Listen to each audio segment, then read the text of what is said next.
Kwa maana jinsi hii Mungu aliupenda ulimwengu hata akamtoa mwanaye wa pekee, ili kila mtu amwaminie asipotee, bali awe na uzima wa milele. Kwa maana Mungu hakumtuma mwana ulimwenguni ili ahukumu ulimwengu, bali ulimwengu uokolewe katika yeye amwaminie. Yohana 3:16 hadi 17.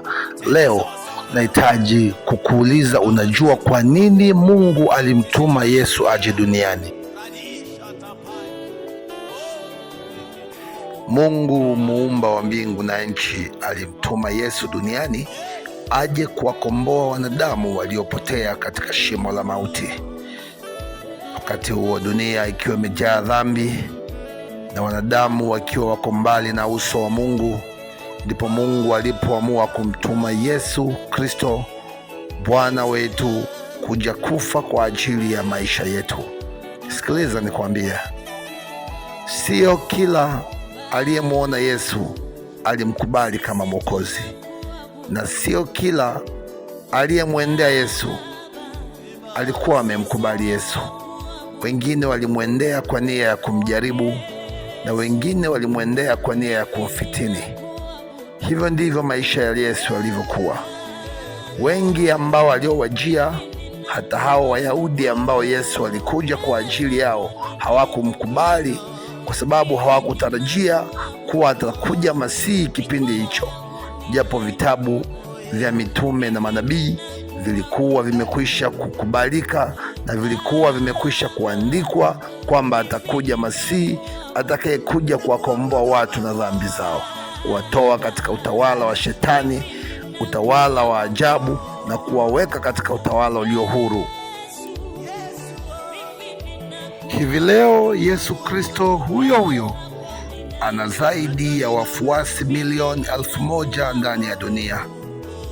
Vitabu vyote vya dini, Biblia au Qurani, kila kitabu kimemtaja Yesu kwa namna yake ya tofauti, lakini ni maisha hayo aliyoishi Yesu.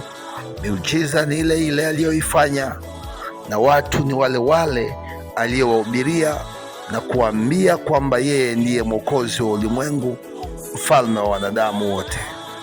Yeye ndiye ambaye aliyekuja kwa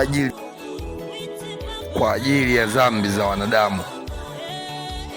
Lakini nachotaka kukuambia ndugu mpendwa, wanadamu ambao Yesu alikuja kufa kwa ajili ya dhambi zao na hawakumkubali, na hata leo bado kuna wengine hawajamkubali Yesu. Mpendwa, ujumbe wangu wa siku ya leo ni kukushauri na kukuelekeza kwamba Yesu ndiye njia na uzima wa milele. Atakayemkataa Yesu, atakayemwacha Yesu, atakayemwona Yesu kwamba hakuwa kama mkombozi wa ulimwengu, hayo ni maisha yake yeye na Mungu wake. Tutakutana siku ya Kiyama mbinguni, kila mmoja kutoa hesabu ya matendo ya kazi ulizozifanya katika dunia hii. Mungu akubariki na kukulinda. Mungu akubariki na kukuongoza ndani ya mwaka huu tunaouanza, ukaanze maisha mema, maisha mapya ndani ya Yesu Kristo, na wokovu wa Mungu Baba ukajae juu yako. Amen. Nabii Samson Mtekia.